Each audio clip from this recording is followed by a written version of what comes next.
Hello, my name is Charles Leslie. I'm a system administrator at the University of Nebraska Lincoln. Today I'm going to be talking about information security for small business. So I'm just going to be giving a little bit of an introduction and covering some of the key concepts in info security so you can become more familiar with them as they would apply to your small business.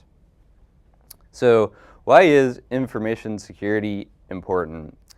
Information security is important because you want to protect your private information, you want to protect your customers, and you want to protect your reputation.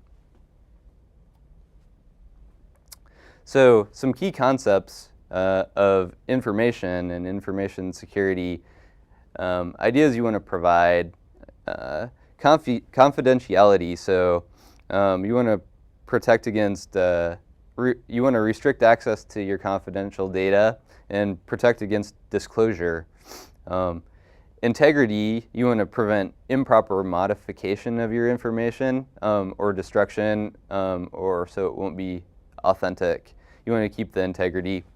And availability, so you don't want to protect your information so well that your employees can't use it when they need it. It should be accessible, timely, reliably. So examples of information would be, for example, email, invoices, payroll, employee data, or client data, all things you might want to protect. So what are the bad guys after?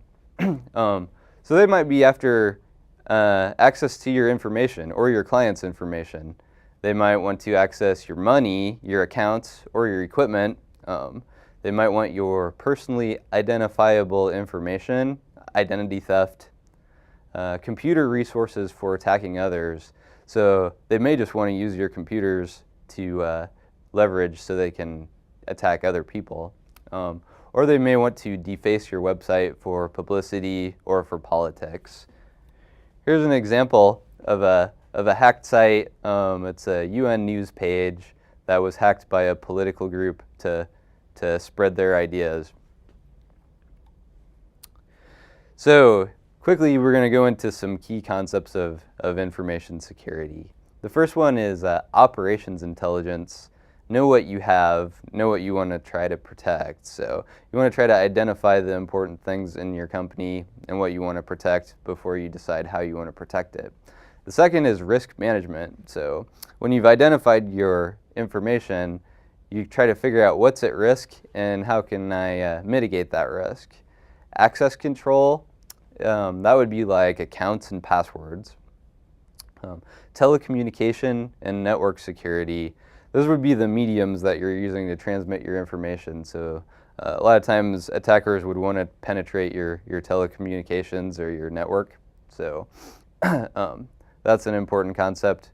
Cryptography, that would be like secure transmission of information or encryption. Policies, procedures, and reporting, logs and statistics. Business continuity, backups, and legal and compliance. Legal and compliance is very important if you're dealing with medical data or people's credit cards or information, for example, e-commerce. So what are some techniques that small businesses can use? It's hard to cover all the areas of information security, but I have some sort of best value techniques that I like to recommend. First one is limit access to information resources. So only give your employees or your customers access to what they need to use. This concept is called least privilege. Second, use secure passwords. So passwords are used to authenticate almost every system. So using secure passwords is very important. A lot of times people will think it's not that important, but it's a very important thing to consider. Third one is keep your software and your hardware up to date. So install updates like Windows Update on your computer or Adobe updates, for example. And make sure your hardware doesn't get too old. You shouldn't be running computers so old that you can't install software updates on them. So that will help your security. Last one is maintain good backups. Nobody's perfect. There's always a chance of disaster. So if you have good backups, you'll be well protected. I wanted to go into cracking a password. So here's why secure passwords are so important. For example, a password like Huskers1, all lowercase, it can be instantly cracked using a standard desktop PC's power.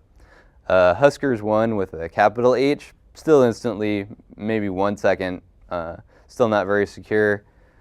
Go Huskers1 with a couple capital letters. It's a little harder to crack, could be done in 8 days. I think that's still within the realm of feasibility. If someone was targeting you, it'd only take them 8 days to break it. So if you add a couple more special characters, uppercase, lowercase, and remove dictionary words, then it goes way, way up, 290 million years. So that's not likely to be broken anytime soon. Even if technology advances, it'll still be good. So I wanted to go quickly into the e-commerce challenge. There's a lot of things to consider if you want to do e-commerce, like a merchant account, payment gateway, SSL certificate, secure web host, and you want quality support, and you want to be legal and compliant. That's a pretty big area, so I usually recommend buying outsourced products or security products for small business. If you're rolling your own e-commerce, these are things that you want to consider, pieces that you need. I wanted to talk about cryptography or encryption. One of the most widely used pieces of cryptography is Internet Browser Security, or SSL.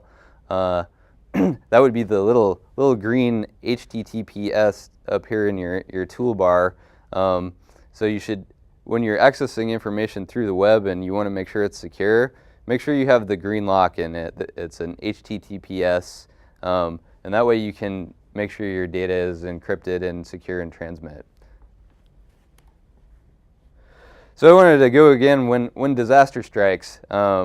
So inevitably, if someone's targeting your system directly and they're determined they can do some damage. So it's always good to keep good backups, have a contingency and response plan, and make sure you practice your data restore procedures. A lot of times people will make backups, but they won't practice their data restores. So if you can't bring your backups back in, they do you no good. So data restore procedures are pretty important.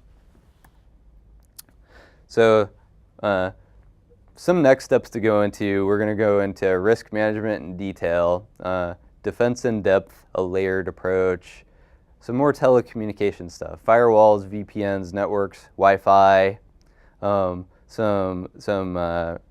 paperwork, policies, procedure, user education, and these will be going into more detail of those concepts during the full webinar next year.